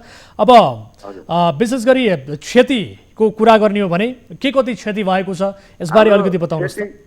क्षतिको कुरा गर्दाखेरि हामीले अस्ति भर्खरै हामीले त्यो यो 5-10 वर्ष भयो 42 लाख चान्जुल लगाएर चाहिँ हामीले यो भवन बनाएको हो। यो चाहिँ भूकम्पले पनि नभत्केको घर थियो, भत्केन। हामीले त्यसरी बलियो बनाएर बनाएको 42 लाख चान्जुल लगाएर झिनो अवस्थामा गएपछि 42 लाख चान्जुल लगाएर हामीले चाहिँ यो घर बनायौँ। त्यसपछि भित्र डेकोरेसन हाम्रा जिमका सामानहरू त्यसपछि केही पनि देख्न पाइएन हेर्नुहोस्। अनि हाम्रो 12-15 लाखको जिमको सामानहरू छ र अनि हाम्रो चाहिँ मेन स्पेसली मन्दिरको सुनको कलश, मन्दिर, सिंहासन अनि महाराजजीलाई लगाएको 10 तोला सुनको हार अनि हिराले जडित शिवलिङ्ग यो पनि छैन हजुर हाम्रो त्यहाँ। अब विशेष गरी यो महानगरले तपाईँहरूको माग सम्बोधन गर्ने अपेक्षामा हुनुहुन्छ? तपाईँहरू कतिको आशावादी हुनुहुन्छ? यो क्षति यति धेरै भएको क्षतिपूर्ति बेहोर्ने, तपाईँहरूको मागलाई सम्बोधन गर्ने, यो विवादलाई किनारा लाउने सवालमा हाम्रो माग पुरा नभएसम्म यहाँ कुनै पनि निर्माण कार्य हुँदैन सर। किनभने हाम्रो ज्यान जाओस् बरु म मर्नको लागि तयार छु। आज मैले न्युज 24 लाई भने म मर्नको लागि तयार छु। यहाँ कुनै पनि निर्माण कार्य हुँदैन। यदि उहाँले हाम्रो क्षतिपूर्तितिर त्यही कमल पोखरी भित्रै हाम्रो राधा माधव प्रचार समिति हाम्रो मन्दिर बनाइदिन्छ र हाम्रो क्लब भवन राख्छ भने हामी उहाँलाई अझ पनि सम्मान गरेर हिजो अस्ति पनि हामीले सहयोग गरेर त्यो सहयोग गर्नको लागि तयार छौँ। होइन भने हामी कदापि हुँदै हामी यो गर्न सक्दैनौँ। उहाँसँग हामी बार्गेनिङ गर्ने कम्प्रोमाइज गर्नेमा हामी छैनौँ। हस्, म अहिलेलाई तपाईँसँग बिदा माग्छु मैनालीजी, र सम्बन्धित निकायलाई हामीले टेलिफोन सम्पर्क गर्ने कोसिस भरपुर मात्रामा गऱ्यौँ। उहाँहरूले हाम्रो टेलिफोन उठाउनु भएको छैन। यद्यपि यस विषयलाई आगामी दिनमा फेरि पनि फलो गर्नेछौँ र तपाईँहरूको पक्षमा छौँ, तपाईँहरूको आवाजको, तपाईँहरूको जायज मागको हामी पक्षमा छौँ भन्दै अहिलेका लागि भने तपाईँसँग मलाई जानकारी प्राप्त भएअनुसार मैनालीजी यति बेला हामीसँग ईश्वरमान डङ्गोलज्यू जो प्रवक्ता हुनुहुन्छ काठमाडौँ महानगरपालिकाका जोडिनु भएको छ। प्रवक्ताज्यू, स्वागत छ यहाँलाई कार्यक्रममा। हस्, धन्यवाद। हजुर, अब कमल पोखरी यति बेला निकै चर्चामा रह्यो यसको विवाद र हिजो एकाएक गएर महानगरपालिकाले डोजर लगाएर 3वटा भवन, स्पोर्ट्स क्लबको भवन, राधे राधेको सत्सङ्ग भवन र सँगसँगै कमल पोखरीको कार्यालय प्रहरी वृत्तको यो भवनहरू भत्काइदिइसके पछाडि अहिले स्थानीयहरूमा झन् एक किसिमको आक्रोश पैदा भएको स्थिति छ। उनीहरूलाई पूर्व सूचना नदिइकन यस्तो किसिमको कदम महानगरले किन चाह्यो सर? यस्तो छ, यो पहिले नै मास्टर प्लान गर्दाखेरि त्यो चाहिँ सबै कुराहरू हटाउने भनेर नै त्यो योजनाहरू बनाएको थियो मास्टर प्लानमा, होइन? हजुर। अब त्यो चाहिँ हटाउनु अगाडि नै सबैमा जानकारी पनि छ। अब यो कमल पोखरी प्रहरी बिट हटाउने हजुर सर एकैछिन होल्डमा रहनु होला। जानकारी गर्नु भएको छैन। तपाईँहरूले जानकारी गराउनु भएको छैन भन्नुहुन्छ। स्थानीयलाई पनि हामीले टेलिफोन सम्पर्कमा ल्याएका छौँ। भीम मैनालीजी बताउनुहोस् त, यति बेला प्रवक्ताज्यू हाम्रो लाइनमा हुनुहुन्छ। हजुर प्रवक्ताज्यू, हजुरहरूले हामीलाई कुनै पनि जानकारी दिनुभएको छैन, न मौखिक गर्नुभयो न चिठी दिनुभयो, कुन सम्पर्कमा भन्नुभयो तपाईँले कुनै पनि भन्नुभएको छ। यदि तपाईँ विकासै गर्ने हो नि त कमल पोखरीको दक्षिणपट्टि रहेको प्रहरीहरू हटेर मालिगाउँ जानुभएको छ, तपाईँले त्यो भत्काउँदै सुरु गरेर हामीलाई सूचना दिन सक्नुहुन्थ्यो नि। तपाईँले त्यहाँ नभत्काएर एकैचोटि हाम्रो यत्रो सामान भएको बहुमूल्य सामानहरू भएको तपाईँले किन भत्काउनु भयो भन्नु त? होइन, त्यो पहिला तपाईँहरू चाहिँ त्यहीँकै स्थानीय बासिन्दा सबै राखेर छलफल नै गरे हो। त्यो सबै कुराहरू 2 वर्ष अगाडि गुरु योजना, यहाँ सुन्नुहोस् मेरो कुरा, 2 वर्ष अगाडि गुरु योजनामा छलफल गरे हो। तर तपाईँले छलफल गरे भन्नेमा हामीलाई थाहा नै नदिकन चारैतिर प्रहरी लाएर घेरेर हाम्रो मन्दिरमाथि लात्ताले हिर्काउन पाउँछ तपाईँहरूले? तपाईँको धर्म त्यही हो? होइन, त्यस्तो होइन। अब तपाईँहरूसँग छलफल गरेर गरेको कुरा हो, होइन? स्थानीय सबैले देखाएको छ सर, त्यस्तो होइन नभन्नु। तपाईँहरूको त फटा कोही पनि चाहिन्छ। मन्दिरमा लात्ताले हान्न पाइन्छ सर? बुट लाएको प्रहरीहरू गएर हामी सामान झिक्छु रोक्नुहोस् भन्दा नि तपाईँले किन रोक्नु भएन हिजो? अब प्रवक्ताज्यू विशेष गरी महानगरले पहिला डोजर चलाइदिइहाल्ने, ड्याङडुङ हानेर भवन भत्काइदिइहाल्ने, संरचना भत्काउने, त्यस पछाडि मात्रै स्थानीयसँग समन्वय गर्छौँ भन्ने, यो त भएन, हुँदै भएन। होइन नि, यस्तो छ, मैले भनिहालेँ तपाईँहरू त्यो पहिला मास्टर प्लान बनाउँदाखेरि पनि यो एउटा चाहिँ सबै त्यहाँ टोलवासी स्थानीय त्यो चाहिँ सबैवटा प्रेमी सबै राखेर छलफल गरेर यसो गर्ने भनेर सबै योजनाहरू बनायो सर। हजुर हजुर। अब त्यो योजना बमोजिम नै त्यो कामहरू गरे हो, योजना भन्दा बाहिर गएर काम गरे। सर, तपाईँहरूले मास्टर प्लान बनाउनु भयो, त्यो गुरु योजना जुन बनाउनु भएको छ, स्थानीयहरू त्यसैको विरुद्धमा उत्रिन्छन् भने त्यो मास्टर प्लानको अर्थ चाहिँ के भयो सर? होइन, मास्टर प्लान बनाउँदाखेरि पनि त्यहीँकै सबै राखेर नै त्यो चाहिँ एप्रुभ गरे हो नि त सर। सबैजना राख्दाखेरि हामीले हाम्रो मन्दिर र क्लब हुनुपर्छ भनेको थियो कि थिएन? हजुरले यदि विचार गर्नु न सर, सबै कुरा तपाईँलाई थाहा छ भने मास्टर प्लान बनाउँदाखेरि हाम्रो मन्दिर र क्लब चाहिँ यही कम्पाउन्डभित्र हुनुपर्छ है सर भनेर हामीले भनेको थियो कि थिएन? त्यो पनि भन्नुहोस् त एकताल। होइन, त्यो विषयमा तपाईँहरूको तर्फबाट आयो होला, तर चाहिँ के भन्दाखेरि पोखरीमा कुनै पनि त्यो चाहिँ संरचना नराखौँ, राम्रै गर्ने हो भने अलिक व्यवस्थित नै गरौँ भनेर कुरा पनि भएको हो। त्यो त तपाईँहरूले आफू कुराकानी गर्नुभयो, त्यो विषयमा त हामीसँग त के भनेको क्लब पनि रहन्छ, मन्दिर नै रहन्छ, तर कहाँ राख्ने हामी छलफल गरौँ भनेर भन्दै अब ठिक छ प्रवक्ताज्यू, हामीले प्रवक्ताज्यूलाई मेरो क्वेसन छ सर एउटा। उहाँले भन्नुभयो ल भत्काउने भनेर कुरा भएको थियो, भत्काउने भनेर कुरा भन्दा हाम्रो बहुमूल्य सामान भत्काउने भन्दै हामी पनि त्यसमा सहमति नै थियो ल। हाम्रो बहुमूल्य सामानमाथि किन आक्रमण गर्नुभयो उहाँले? प्रवक्ताज्यू, अब हामीले मेयर साहबलाई पनि टेलिफोन सम्पर्क गर्ने कोसिस गऱ्यौँ, उपमेयरज्यूलाई पनि टेलिफोन सम्पर्क गर्ने कोसिस गऱ्यौँ। विगत लामो समय उहाँ कहिले पनि हाम्रो सम्पर्कमा आउनुभएको छैन। यसको जवाफ उहाँ दिनै चाहनुहुन्न। तपाईँ मार्फत पनि यो विशेष गरी उहाँको ध्यान आकर्षण होस्, हामी यही चाहन्छौँ। स्थानीयको समन्वय बिना, स्थानीयलाई जानकारी नदिइकन रातको समयमा प्रहरीको बलमा एकाएक गएर संरचना भत्काइदिनु भएको छ। एक नागरिकमाथि महानगरले निभाउनु पर्ने दायित्व यति बेला बिर्सिएको स्थिति छ। यसरी पटक पटक नागरिक स्थानीयले आक्रोशित हुनुपर्ने स्थिति र सँगसँगै असन्तुष्टि जनाउनु पर्ने स्थितिको सृजना महानगरले किन गरिरहेको छ सर? यसको जवाफ पाउँ त? होइन, जवाफ त अघि मैले पनि भने, यो सुरुमै हामीले कमली पोखरी बनाउँदाखेरि त्यहाँका सबै स्थानीय अब समुदाय प्रेमी, अब त्यहाँका माननीय सबै राखेर हाम्रो यो रूप हुने, यसरी यो चाहिँ यस्तो चाहिँ संरचना बन्ने भनेर त्यो चाहिँ रेकगनाइज नै गरे हो, एप्रुभ गरे हो। अब त्यो अनुसार नै अहिले चाहिँ अगाडि बढे हो। त्योभन्दा अघि बिल्कुल चाहिँ तलमाथि भएको छैन। सर, तपाईँहरू गुरु योजना अनुसार भन्नुहुन्छ? हजुर, त्योभन्दा अगाडि गरे भए यो आजभन्दा 6 महिना अगाडि सरिसकेको, 1 वर्ष अगाडि सरेको प्रहरीमाथि तपाईँले त्यो प्रहरीको भवन किन भत्काउनु भएन र आज हामी सर्दै नसरेको हाम्रो भवनमाथि सूचनै नदिकन तपाईँ किन भत्काउन आउनुभयो? ल भन्नु त, सूचनै नदिए हाम्रो मन्दिरमाथि किन लात्ताले हान्नुभयो तपाईँले प्रवक्ताज्यू?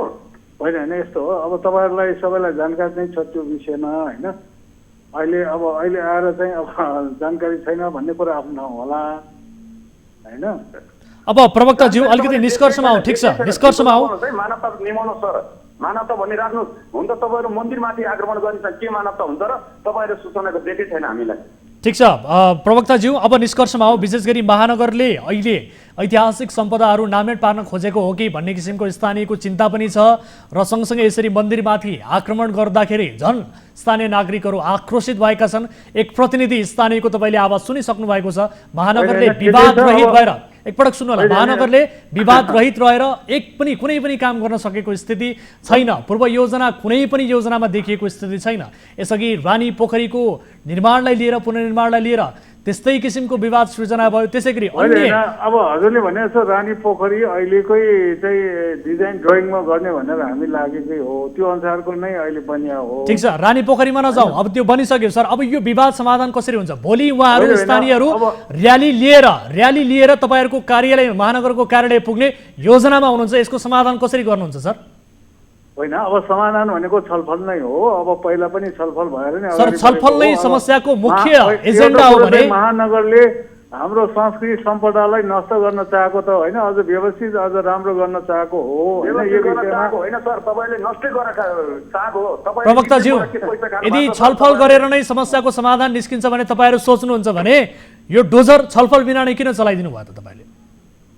होइन, यो त नियमित प्रक्रिया नै हो, चलिरहेको छ सर। नियमित प्रक्रिया भन्नुहुन्छ, तपाईँहरू ड्याङडुङ गएर डोजर हान्नुहुन्छ सर। महानगरलाई जति बेला मन लाग्यो एकलौटी रूपमा बल मिचाइ गरेर तपाईँहरू डोजर चलाउनुहुन्छ। स्थानीयको समस्या के हो, गुनासो के हो, उहाँहरूको माग के हो, उहाँहरूले के भनिरहनु भएको छ, के चाहिरहनु भएको छ, यो कुराहरूलाई बेवास्ता गर्नुहुन्छ सर, मतलबै गर्नुहुन्न तपाईँहरू। यस्तो पनि गर्न मिल्छ सर?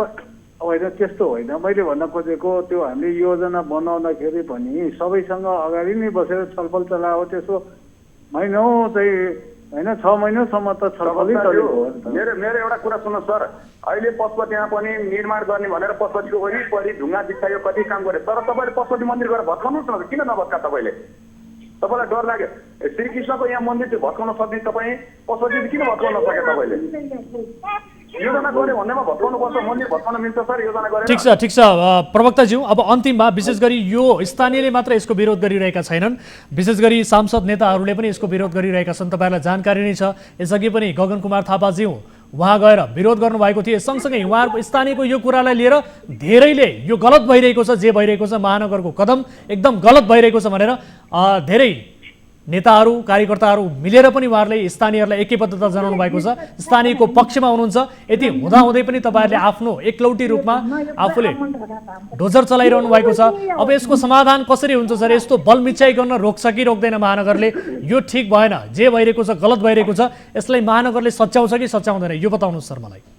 होइन, यसको चाहिँ के भन्दा महानगरले पनि आफ्नो चाहिँ योजना मास्टर प्लान अनुसार गर्ने हो। मास्टर प्लान चाहिँ अब स्वीकृत चाहिँ सबै स्थानीय बासिन्दादेखि लिएर अघि पनि मैले भने सबै राखेर यो मास्टर प्लान एप्रुभ गरे हो। त्यो मास्टर प्लानको कुरा नगरौँ न, यता काहीँको कुरा नगरौँ तपाईँ। होइन, अब होइन, त्यो अनुसारको अब रातको समयमा यसरी डोजर चलेको छ, यो संरचनाको क्षतिपूर्ति कसले बेहोर्छ सर? यसको हर्जना कसले तिर्छ सर? स्थानीय त यो पनि भनिरहेका छन्, क्षतिपूर्ति पनि चाहिन्छ हामीलाई भनिरहेका छन्। होइन, त्यो विषयमा छलफल गरौँ। अब मैले भनिहालेँ नि, अहिले अब ल कहिले बोलाउनुहुन्छ स्थानीयलाई कहिले बोलाउनुहुन्छ उहाँहरूलाई कहिले बोलाउनुहुन्छ भीम मैनालीजी प्रत्यक्ष टेलिफोन सम्पर्कमा हुनुहुन्छ उहाँले कान ठाडो पारेर तपाईँको कुरा सुनिरहनु भएको छ यति बेला उहाँहरूलाई कहिले बोलाउनुहुन्छ यसबारे बताइदिनुहोस् त ल उहाँहरूलाई भेट्न आउनुहुन्छ तपाईँहरूले होइन ठिक छ अब मेयर साहबसँग पनि म कुरा गरौँला यो विषयमा हजुर होइन अब ठिकै छ म पनि यो कुरा तपाईँहरूको ठिक छ कुरा पुर्याउनु होला मेयर साहबले हाम्रो फोन उठाइरहनु भएको छैन यसअघि पनि कार्यक्रममा हामीले यो विषयलाई लिएर निरन्तर रूपमा उहाँसँग कुराकानी गर्ने कोसिस गरिरहेका छौँ उहाँलाई यो सन्देश पुर्याइदिनु होला सर एकपटक हस् भीम सर एकपटक तपाईँहरू पनि प्रवक्ताज्यूले भने जस्तै छलफलका लागि जानु होला हामीले उहाँको ध्यान आकर्षण गराइसकेका छौँ सर यिनीहरू हामीसँग छलफल गर्नै चाहन्न यो रावणको राज्य भाव यो शैतान ग्रुपले हामीसँग छलफल गर्नै चाहँदैन सर हस् हामी यो विषयलाई फेरि पनि फलो गर्नेछौँ हामी तपाईँहरूको पक्षमा छौँ भीमजी तपाईँहरूको पक्षमा छौँ हामी निरन्तर रूपमा तपाईँहरूको आवाज बोल्नेछौँ